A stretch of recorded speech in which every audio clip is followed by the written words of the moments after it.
Hello, in this tutorial I wanted to show you a little bit of retopology. So here is a sneaker or a trainer, a Nike trainer, and it's obviously quite high poly. It's been scanned using photogrammetry techniques where you take several photographs of an object and you end up with this really dense 3D representation of that. So if I click on the inspector here and show you the wireframe, you can see how dense it is. Not really optimized for using in a game, but I'm going to take you through the process of making a game res version of this, and there's a couple of approaches I'll show you. So I'm just going to download this. It's a free model. I'll just be sure to make sure I do the CC attribution, and I can't use it commercially anything like that, but this will just be for demo purposes and the purpose of this tutorial. So I'll go ahead and download it. You see I've got OBJ and a few other options.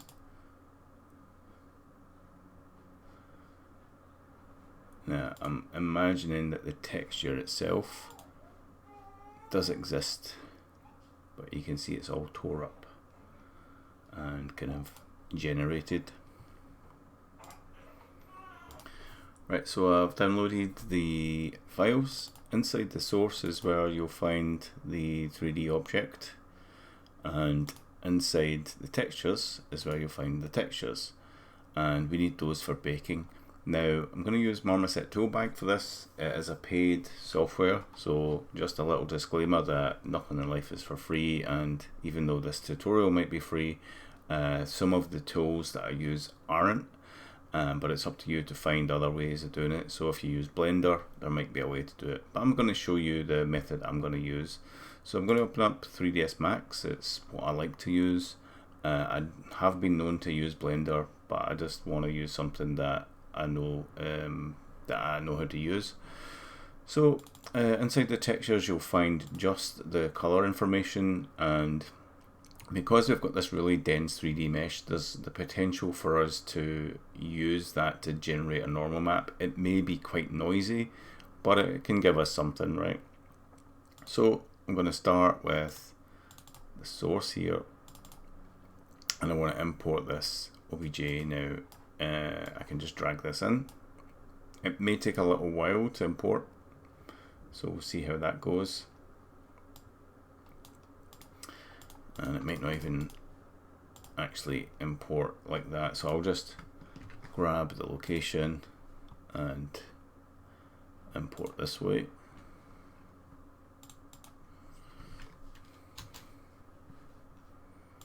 Okay, so it doesn't like the file format. So what format is this? Let's see, properties. It does say it's an OBJ file, but for some reason it doesn't want to import, so I might have to do this a different way. Let's also try, yeah, it doesn't like that, so let's try Blender. Right, sometimes not every tool does exactly what you want, so let's try Blender. So I'm going to import OBJ, I'll just put in the it does say it's a zipped folder, so that would explain a lot. So let's just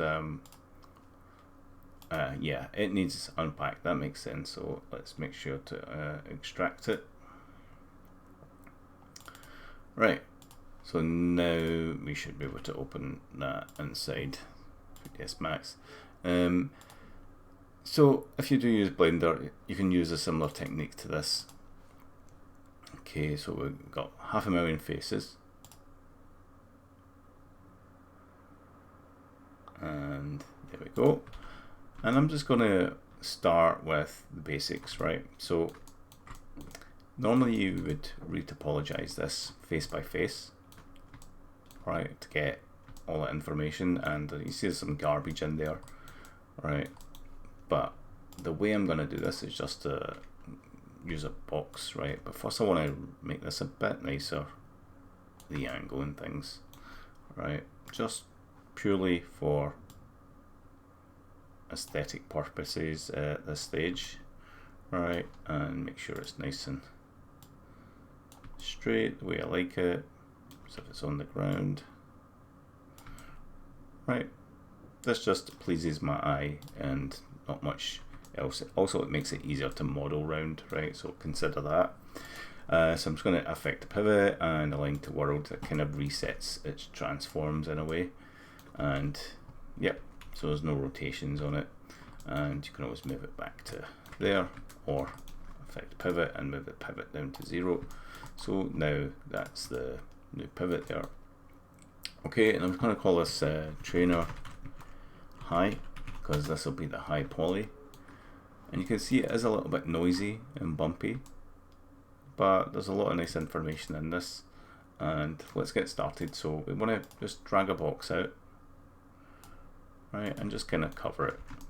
Right, and this is the kind of lazy way of doing retopology, right? But also maybe a clever way of doing retopology, I don't know.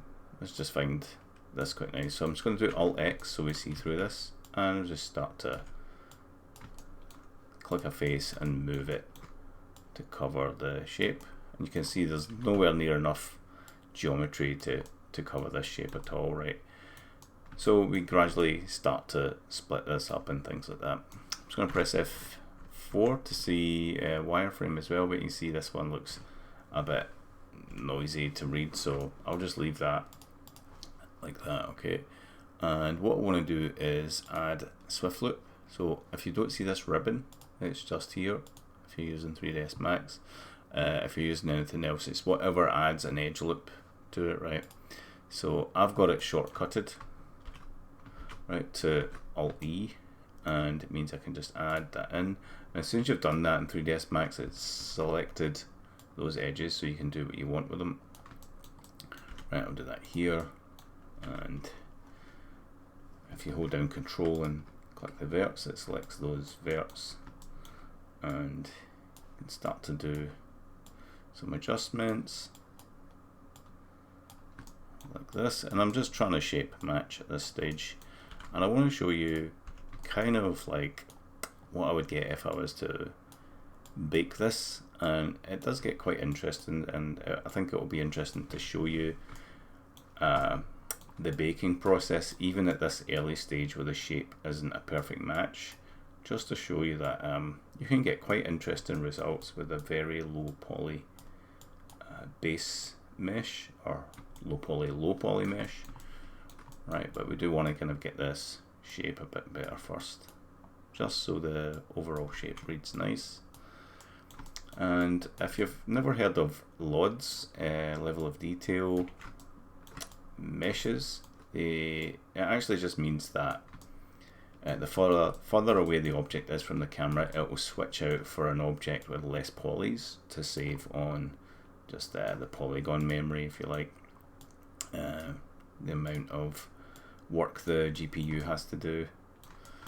Okay, so that's almost covering that. Let's bring this one up to here. Right, this one to here. Right, and I think I'll add a division down the middle just to help this part. Move that back a bit, and I'm going to select this and move them in. You see my low poly is so low poly it's hard to contain the shape. Right, but it's okay. It's okay.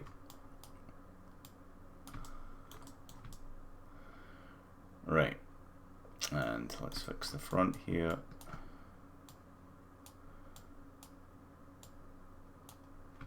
Cool. Right, that'll do for the demo. I'm going to show you in a second.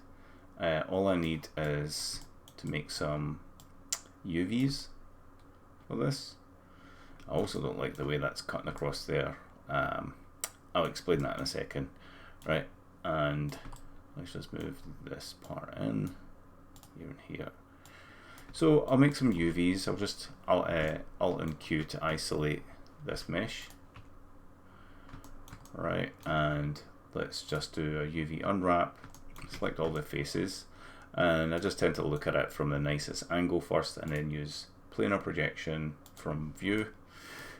Open the UV editor. Obviously the angle I was looking at it when I clicked those is going to be this part overlapping the base, so I'll separate the base out. So all I'll do is just select all the faces. Let's just make sure we have, in fact, if you press 2 then 3, it kind of resets Max's thinking about what faces were selected. Now just unselect those with back face call off, and now I've got the base, and then just look at that, project. Right, so that is 2 pieces, but there's no way for this to open up, and I think I'll also separate these, so I'll just click them and then do detach edge verts. Right, and still there's no way for that to open up. I'll just choose the edge, click that part, and then split it. Right, and now this part can open up. So sorry I did that a bit fast. It's just the way that I work. So I'm selecting faces, doing a planar projection, thinking about what shells I need, and then breaking them up like that. Now I'm just doing a simple pack and rotate to let them fill up that space there. Right, and that's plenty of edge padding. That'll do it for this purpose, and it's going to collapse to. That just means those UVs now are set. And another thing I want to do is I'll do Alt X to bring back full color. Another thing I want to do is just make sure all the normals are smoothed out. So let's just make sure I'm at the top level here first. Yep, and then smooth, auto smooth, and just put in a high value. Right, so it should look like that. So the normals are all getting shared between verts. That's why they all look kind of distorted like this. But you'll see how this will look soon. Now, the next thing I need to do is just make sure they're in the same position and things. So if I do effect pivot of this low poly one and then use the align tool and click the high poly, and then just make sure I do pivot point, all the rotations and scale the same. Right, and I'll just check the scale of this is 100, positions and things are okay.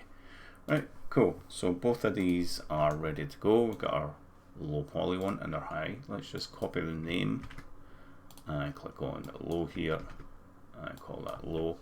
Now looking at this, I don't like this edge poking out, so I'm just going to collapse to. Anytime you do collapse to, it just bakes in those changes. I just want to move this down a bit until it kind of this one out, just to make the shape a bit nicer.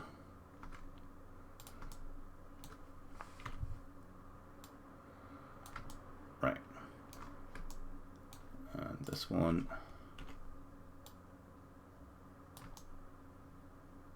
I can always refine this more and more to be more like the shape. I just want to show you how impressive this stage is.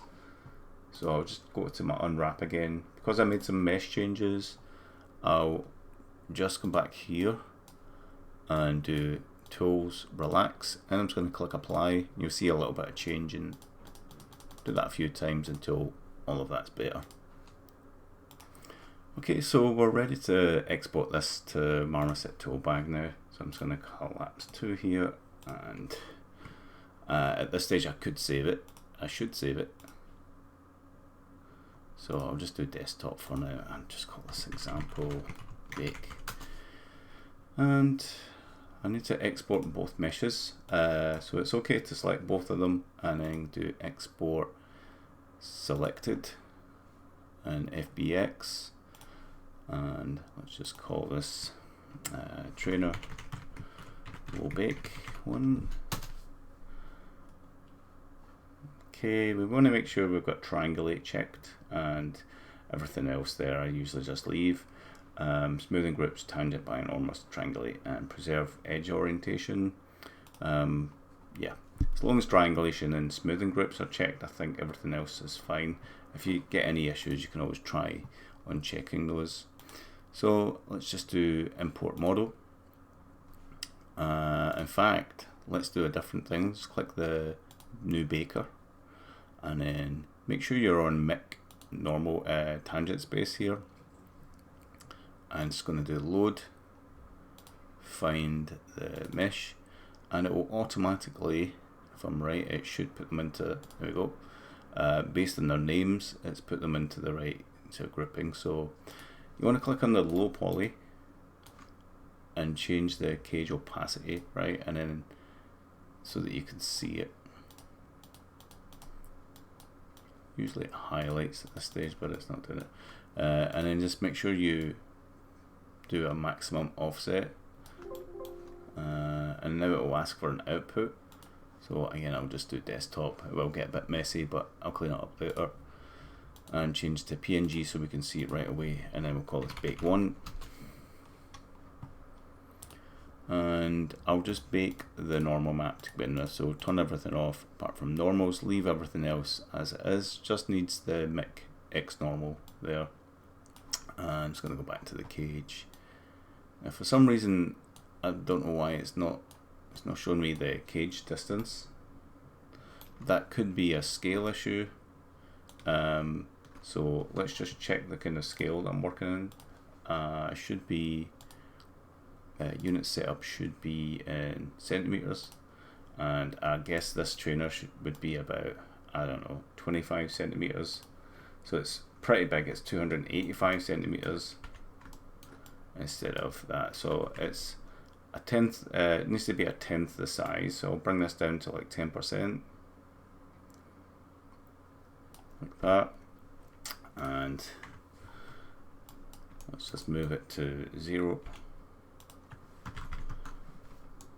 And then I should reset the transforms. So it's freeze transforms or reset the origin and pivot. I use reset X form and max, and then do a collapse, modify a stack result. Okay, so I've got these again.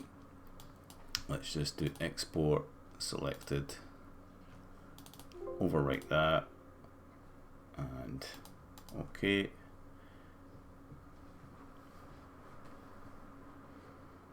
And we should be able to come in here and see update. Right, and then Control F, and let's see if we can see this cage now. I think it might just be malfunctioned or something, so I'm just going to close it and open it up again. And let's do a new baker and import our meshes using the load.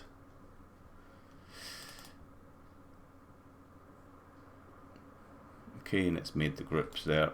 Now I'm just going to click on the low cage, and now it's working. Okay, and all we need to do is just make sure this cage shape is covering all this high poly. So we'll just increase that higher and higher, higher until like that. Yeah, the output path, just desktop, PNG, trainer, bake 1. Right, it does an automatic bake initially. You don't actually see it. It's anytime you update, it'll do that. So let's just turn all those off, and we're in mic space there, and just click bake, and hide the high, and then click P, and you'll preview the normals baked onto the texture for this mesh. So that's pretty interesting, right? It is a bit of a weird shape because we never really traced the shape very well, but we're getting all the details from the high poly transferred into a texture known as a normal map, right? So it's using a texture to drive the normals instead of using the actual normals of each vertex. Even though they still exist, everything's getting affected by that texture there. Okay, let's just have a look at that. So these funny colors of each channel, red deals with light coming from the right or left, and green deals with light coming from the top or bottom, and blue is kind of like a ambient occlusion effect, right? You can actually put your normal map into occlusion, right, and then ask it to use the blue channel, right? And if I toggle that, you see it just makes just a nice little kind of punch to it, just adds a little bit more. So the shape's obviously, you know, PlayStation 1 style shape, or even later than that maybe. So we'll just go back to the shoe here, and I could call this like trainer LOD, I don't know, 4, right? And every time I add more detail, I'll reduce that number. Let's just call it LOD 3, right? Just for the sake of it. So I've got a texture map baked of that. I'm just gonna shift and drag that aside, right? And just say okay. Now let's just change the naming. Let's call that LOD2, and this one LOD3. Right. So I should actually call this low again, right? Just, we've got that one done. We've got the texture baked for it.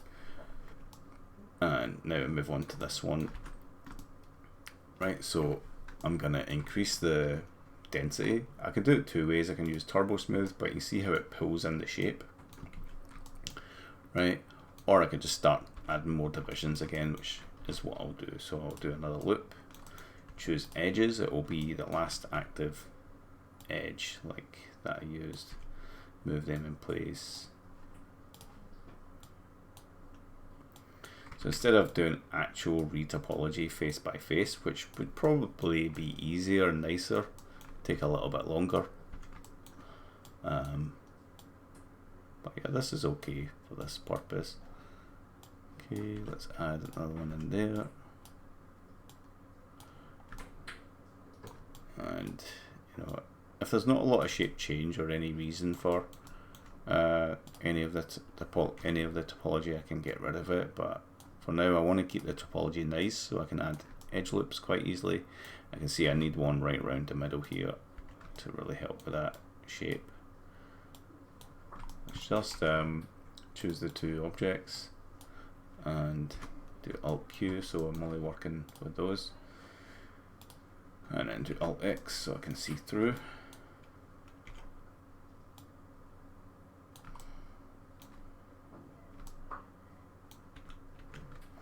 Let's do Alt X on the trainer itself, and then not on this one.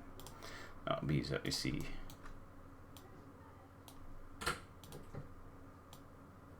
So Alt X is like an X-ray.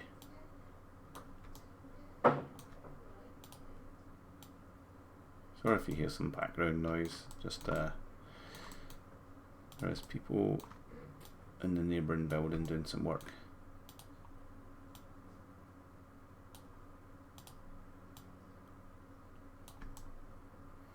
You see, I can only go so far with this, and then I want to add a bit more geometry where I need it. Let's bring this one over.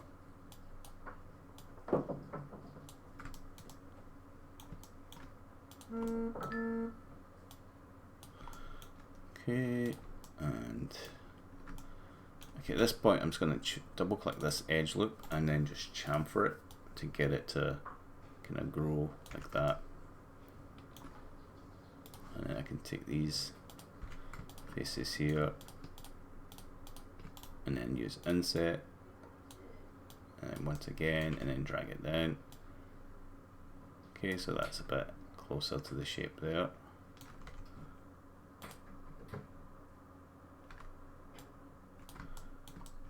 Right, and let's make sure to make some shape change here. So it's kind of like when you add this geometry, you want to make sure it's doing something and not just added for the heck of it. It's quite often I've seen that happen, where you add edge loops but don't actually change their shape.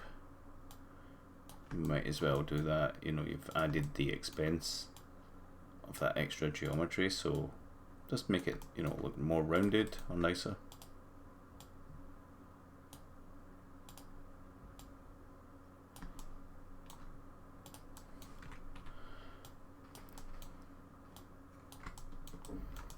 Right, so you see this is a better match to the shape.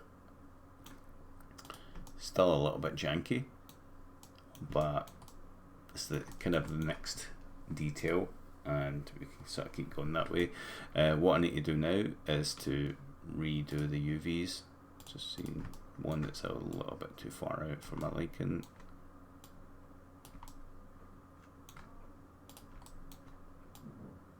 Right, let's just say that. Right, so let's have a look at that, and I think the UVs might be okay, but they might be messy as well, so I'll just check to see what's what. So these faces, I'm actually going to grow those. Let's do it one more time. Yeah, and these. So that is all that bit, and I'm just going to do tools relax and then apply a few times. Okay, in fact, let's just do apply to everything. Start relax and then like repack. Now we don't always have to do it this way. We can just reuse the normal map. If we started from a kind of LOD0 and reduced it, we could use the same normal map essentially, but just reduce the geometry and then down-res the normal map using maps. But for now I'm just going to do it this way and make sure to do smooth as long as it's higher than 180. Right, so this is our new trainer low, and if I export these two, just overwrite that one because we've already got our LD3. Right, and then could not look at the file, would like to browse for it. See, no, I think I might have broken something. Right, you can see how it went weird there because the new one is like got different UVs for one and there's more geometry, so it would look a bit odd. So it's trying to apply the old normal map to that, but that's okay. I can change the name of this and the bake. So I'll call this Trainer Bake 2. Don't need the underscore normal, it actually adds that. So we'll just do this. And then let's just check the cage with the high poly. It doesn't have to reach as far because the shape is closer. Alright. Just check all around to make sure it's done enough coverage. And then it's going to hide the high poly just so you see it change, and I'll click bake and then P for preview, and there we go. So it's also using the old ambient occlusion. Let's just change that, so let's cut that out and then use the new one there. Make sure it's the blue channel. Okay, so it's a lot nicer than the older one. I can see it's kind of missed a part here. Right, so if I look at the high poly and the cage, it starts to kind of fall apart a little bit there. I can always try and move it a bit more and then do bake again and then preview, hide the high poly. It's going to take it away from here for now because it's just adding to the time. So you will get some little issues like this where it can't quite reach and then it's projecting onto different like weirder bits. So let's just see what's happening there. Let's check the UVs, make sure there's no overlaps. Alright, so a way to do that is come into here and do select overlap polygons, so there's no problem there. It's more than likely just the way that it's trying to project these edges. So let's take this one and make sure you're working in the edit poly if you're using max, and let's just move these over a bit. And yeah, they're quite far away from the high poly as well. You can see how far away that was. So it's no way able to reach it, and it's probably catching something else. And that's the detail that's getting projected onto it when it's converting to normal maps.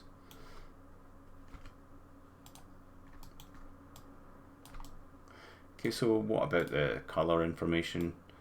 So one way to get that is to actually apply the texture to the high poly. Okay, let's actually add a little cut there like that. Right, just to make sure the topology flows that way.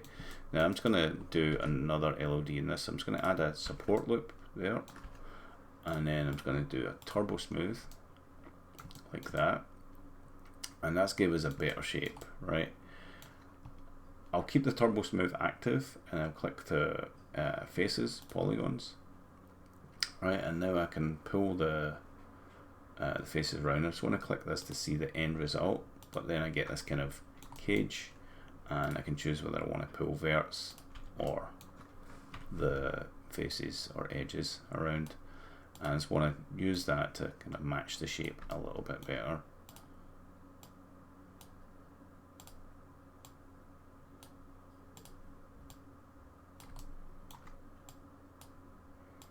Right, so there is there's a subdivision happening here, but this lets me kind of match the shape a bit better like that. And when that's good, I'll update the UVs, and I think most of it's okay so far. It's just get a wee bit closer.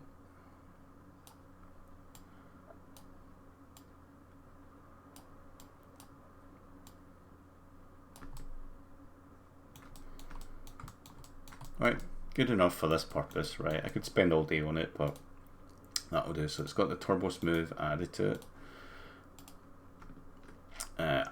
and it's still relatively low poly. It's only 900 polys, but the shape's much nicer, right? So it's just a nice progressive, and we could even reduce this as well, right? So edit poly and unwrap and open up the UV editor, and then let's just make sure we can relax these. So tools, relax, and start relaxing, and you can see how they just stretch out a bit, and they have got just a bit of a nicer room. And there's repack, no problem there. Collapse 2,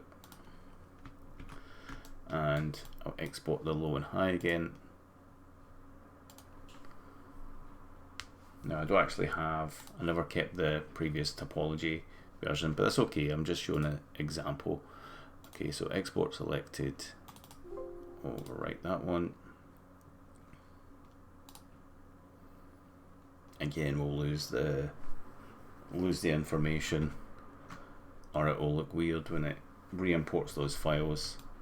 It's going to be a slightly different normal map and stuff, right? You can see how it's messed up there, but that's okay. So all we do is go to the low poly, and I'll change the map here. I'll call that, so PNG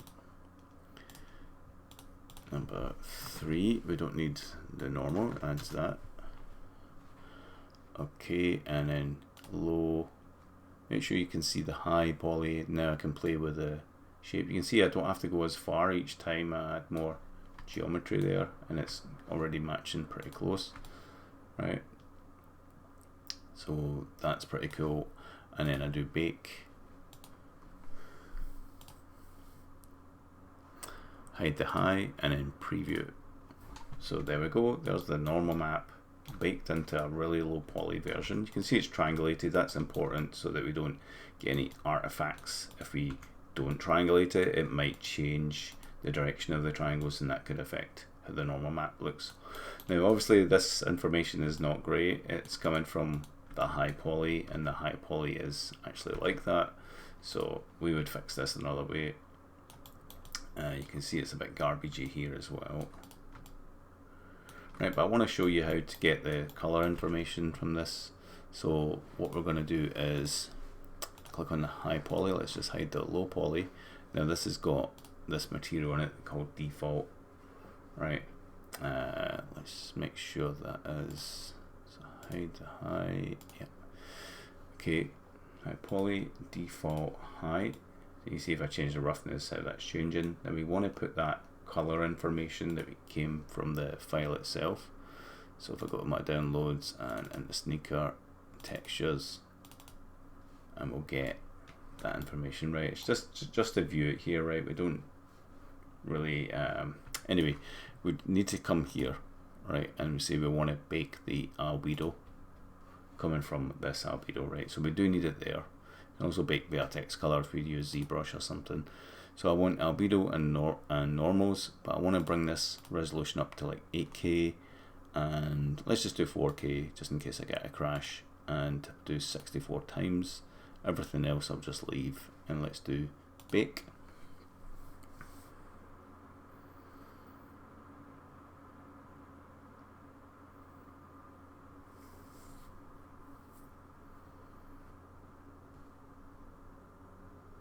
Okay, so hide the high, show the low, and click P, and that's applied the albedo texture onto that. You can actually see how they look different based on the UV layout. So it's transferred a different layout, if you like, from a different mesh, and gave us that.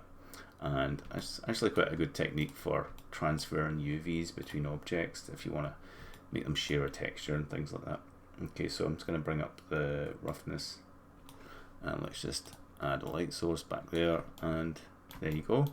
So I've gone from a really dense mesh, this one is 549,000 triangles, down to one that is only 904, right? And they pretty much read the same at the distance that you'll see them. Let's just move this one aside here so you can see that. Make sure to, that's going to turn off the cage, the auto bake, just make that none. Right, I'm just going to fix that roughness value. Let's do something like there, and there you go. So they pretty much look the same, other than a few problems in here, right? The mesh doesn't exactly match very well, right? It should go much further down, right? I could easily fix that. So we'll go back in here, and you can see I kind of made this area but didn't really make it go deep enough. So I'll choose these four, and I will scale them, flatten them like that, and then drag them down a bit like so till we get to there. Alright, and then I'll do a grow, and I'll just deselect using this to deselect those ones. Right, and let's just scale those down a bit as well, bring them down. It was a bit of a weird way to do it, but anyway, let's just choose these edges, bring them down, bring them in, and these two.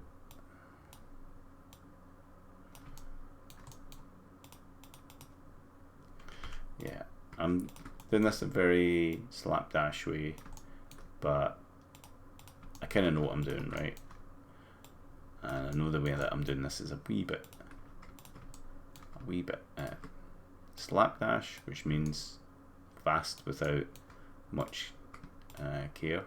But I know this is just to show you the results, right? You can take your time with this and do a better better job of it. Let's pull these ones in. As long as you get the idea of what's happening, then I don't really mind me skimping on a few of the processes here. Here I'm just fixing the triangulation to go the way that I want. You can see how the triangle's actually been cut there. I'm just going to do that to make sure it fixes all that shading, right? It just makes it nicer to read, and the geometry just folds the right way. Every polygon is made of two triangles, but you don't always see it, right? So essentially when you triangulate things on export, you're telling it to keep whatever it is that you see in the software, right? So if I'm telling it to behave, then it's going to stay that way. Like this one, I'll cut that way because it feels like it's better for the edge flow, right? but what triangles also do is they kind of terminate the ability to add edge loops. So it depends, right? You have to know about these things and learn about them as you go. But it's good information to know. Anyway, that looks run about right. Let's just, yeah, that's okay. So I fixed a few things up there because I made the changes. I need to go back to the UVs and make sure that those UVs are behaving and relaxed. So now if I do, let's just turn that off so you can see what's happening. If I do relax and click apply a few times, you'll see a few changes, right? Especially in here.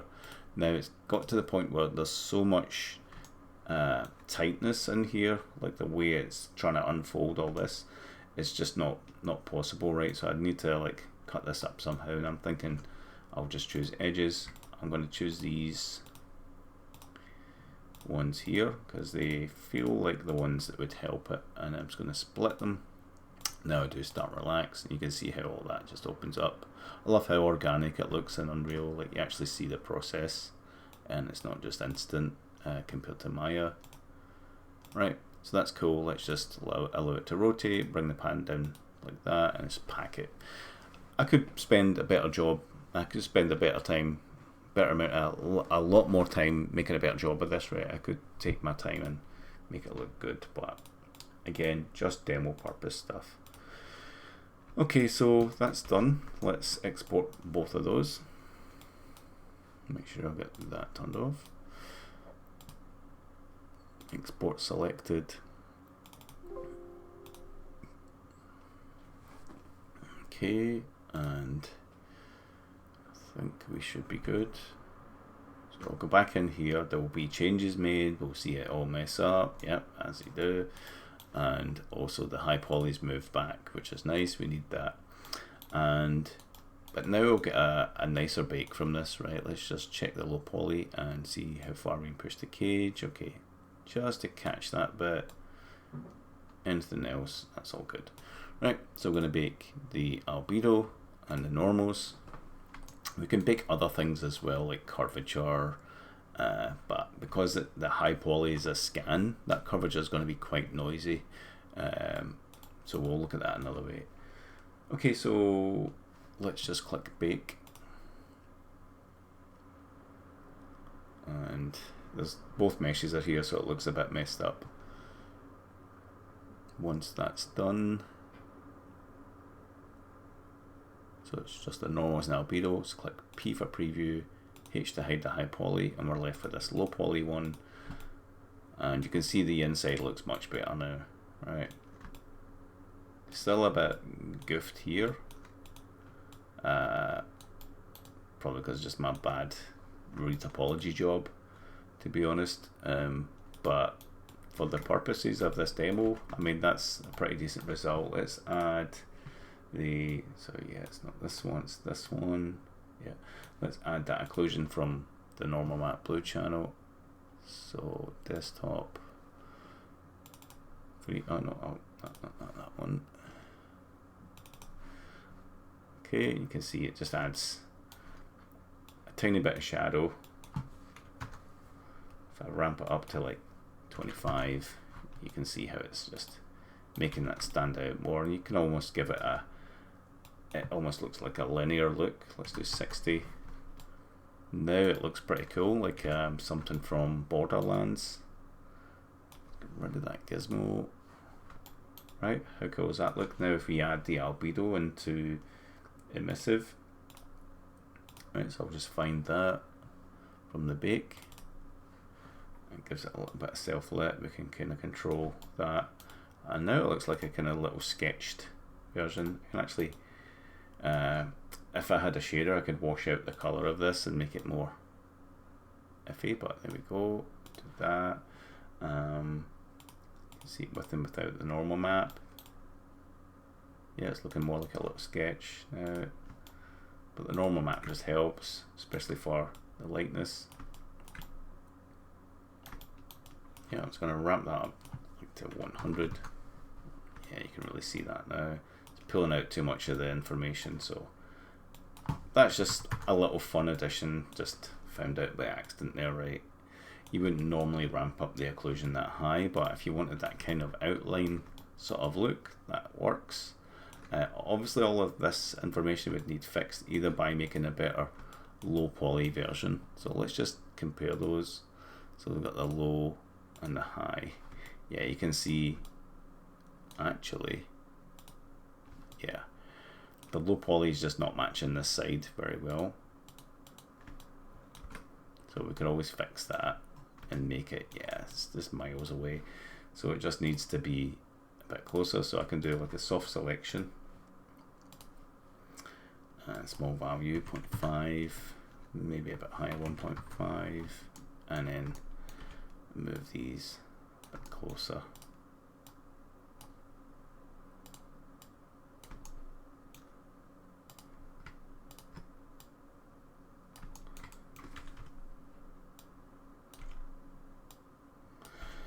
So if you're doing manual retopology, like face by face, you'll be able to match all of this much better, right? I'm doing it the kind of non-matching topology way and trying to make this mesh kind of work, but you can see how iffy it is.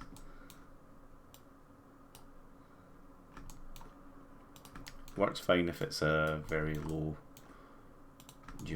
res geometry, just for the first demo that I showed you, but it's still an approach you can use. You just have to be a bit more careful with it. I'm rushing it.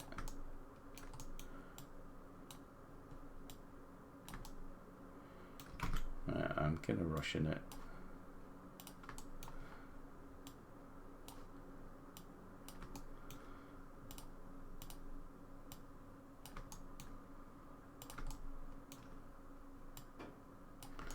See if I can fix this bit, make it look a bit nicer, and hopefully the result will be good.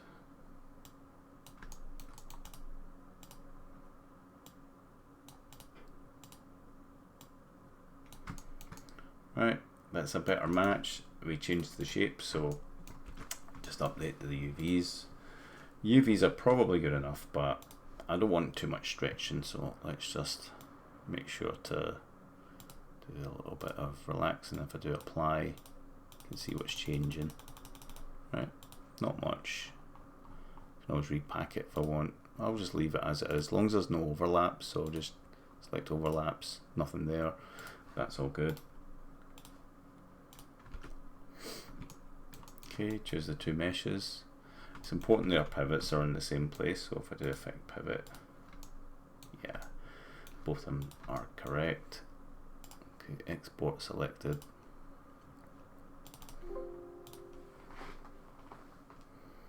And this will be the final one. Hopefully it fixes a lot of the problems here, so it should automatically reload this once it's saved out. You can see the blue circle, so it's reloaded it. Let's do the bake again. Don't think I have to change the cage too much.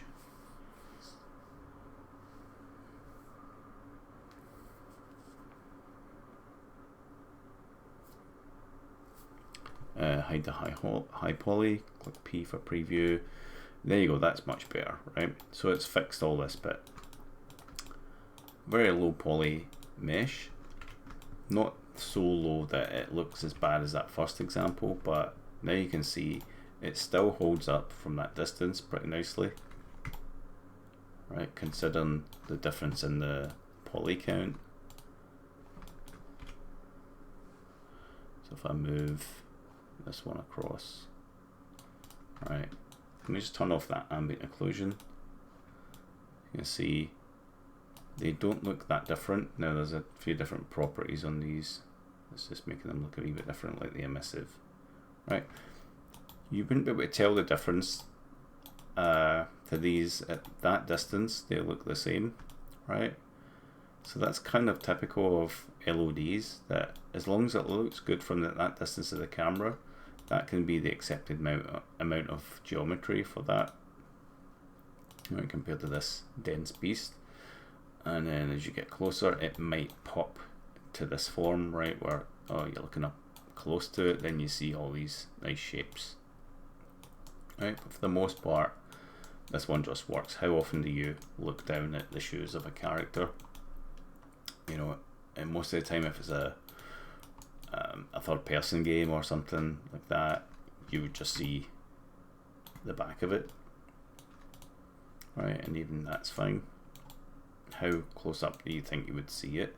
Unless it was a character profile scene or a cutscene, then that's when you would use a higher resolution one.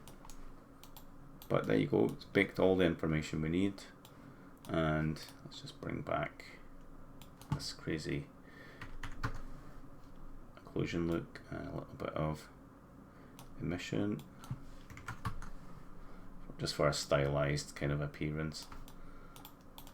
Looking kind of cartoony. Turn the roughness off. You see it's got baked light information from the scan itself. So from Sketchfab there, it's actually in, it's already in the texture. Whatever light sources were in the room when they scanned this, it's not like it's a reflection thing that can be moved now. It's baked, right?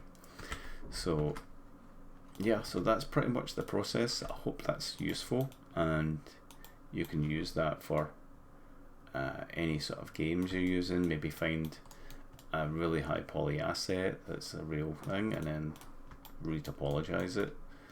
Okay, the retopology method I used there was kind of not what I normally do. I normally do it like face by face, but I have tried that method a couple of times depending on the object, and it is a bit of a time saver. So hope this is a useful tutorial, and yeah, thumbs up if you like it, and feel free to comment or like and subscribe, whatever. Thanks for watching, bye.